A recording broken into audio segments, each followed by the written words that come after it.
Yeah, I'm Stephen from Rugged Routes, and I want to go over some Lowrance GPS accessories that I've been working on and will continue to work on as we get further into 2022 with hopes to bring this stuff out in production by the end of the year.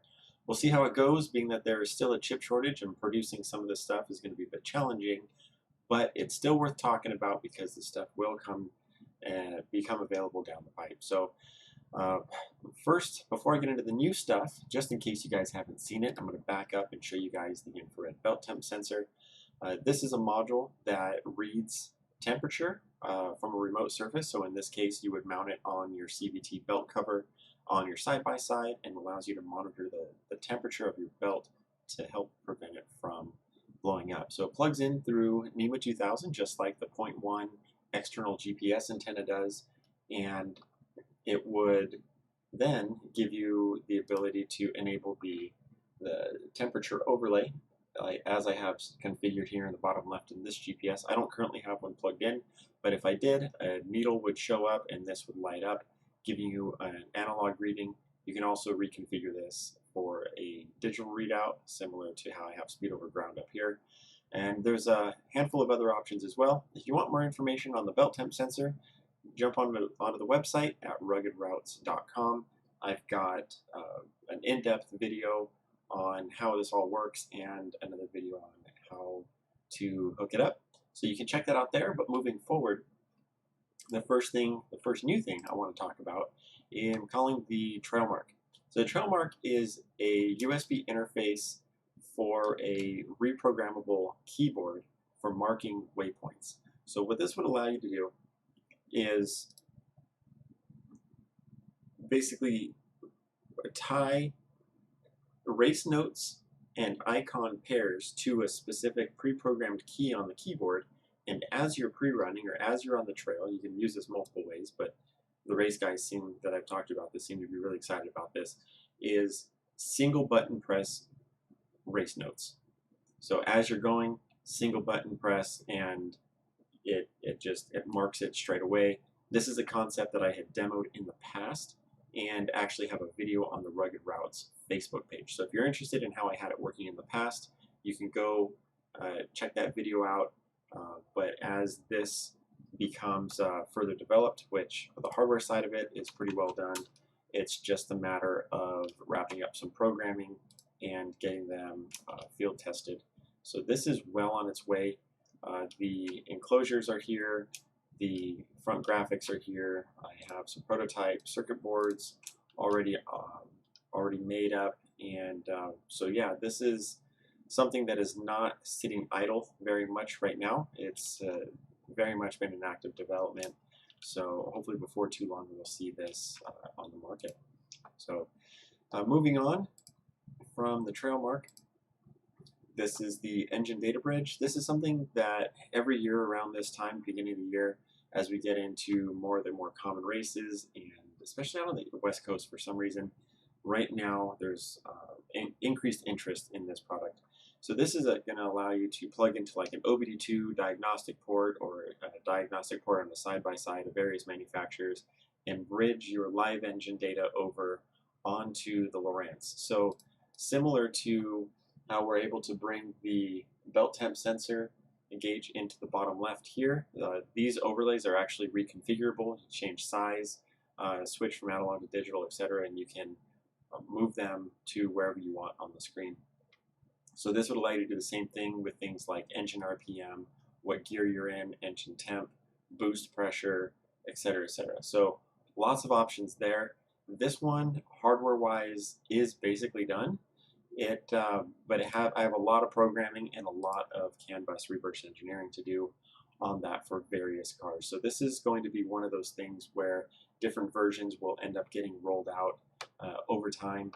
And although I am showing this in this enclosure here, it's actually going to be using an enclosure similar to what the trail mark is using. So similar square extruded aluminum block box with caps on each end rather than no, that was the wrong one. Rather than this plastic box. Let me get away from the plastic and go with an aluminum enclosure, because as we all know, in the dirt things get beat up pretty good. although the infrared belt temp sensor is an ABS enclosure, I haven't had any problems with those, so that is going to remain as is. But I had multiple reasons for moving to the aluminum enclosure on this one. So that's that for now. That's going to be a big project moving forward. Not sure when that's going to start rolling out, but I do intend on starting to work more with the CAN bus data on that before much longer. Moving on, this is the last one I'm going to talk about for today. This one is a really slim case for a very good reason with an antenna connector on it. This is for tracking your buddy. There's a radio module in here that will allow all of the people that have this set up within radio contact to track each other's location, but in a pretty robust manner. It's not just direct radio to radio.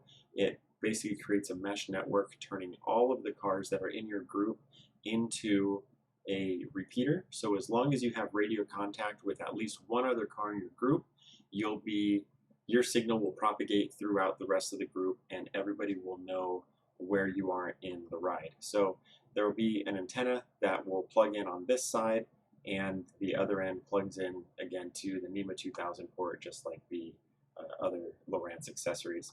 It's in a really slim case on purpose. That way, if you're running it like in a street-driven vehicle, it can fit above a headliner and be tucked away in a place that's really just discreet. Trying to hide the stuff, trying to not to make this stuff any more bulky than it needs to be. Antenna-wise, there's going to be a couple different options. You can either use a whip antenna like this that has higher amount of range. When we talk about different performances of antennas, we think of it in terms of gain. So if you ever look at antennas, more gain is better. It has further reach. And so with a really high performance antenna, we'll be able to get theoretically about 65 miles between radios. In the real world, I'm expecting something more on the lines of 20 line of sight, but then if you have multiple people in your group, of course, that would extend your signal into the more hard to reach places. If you have buddies around a corner or some of your friends are in canyons, again, as long as you can get within radio contact of one other car, your signal will propagate throughout. If you want something a little more discreet antenna-wise, then you can look into getting one of these Layered Technologies antennas. This is only about 3.5 inches tall. It's just kind of a little cylinder that is maybe 1.5 inches in diameter, 3.5 inches tall. So a lot less obvious. You can kind of tuck it away a little bit more. You will sacrifice some range with this. How much, I'm not exactly sure yet, but field testing will give us numbers later on, hopefully this year. Now, when it comes to actually viewing your friends on the screen, that's what this empty triangle is. So this filled-in triangle is your location. All the people that are tracking in your group will be showing up as these empty triangles, and they should be able to be transmitted with their name as well. So that's pretty much how that works. Let me know what you guys think of these different devices in the comments, and we'll kind of get a better gauge for what you guys are most interested in, and that'll kind of help me stay focused on the most popular ones first. And with any kind of luck and patience, persistence, we'll get this stuff to market and go from there. So thanks for watching. If you haven't already seen my other video on the upcoming maps that I plan to bring out this year, please be sure to do that and comment on those as well. Thanks for watching, and we'll catch you guys there.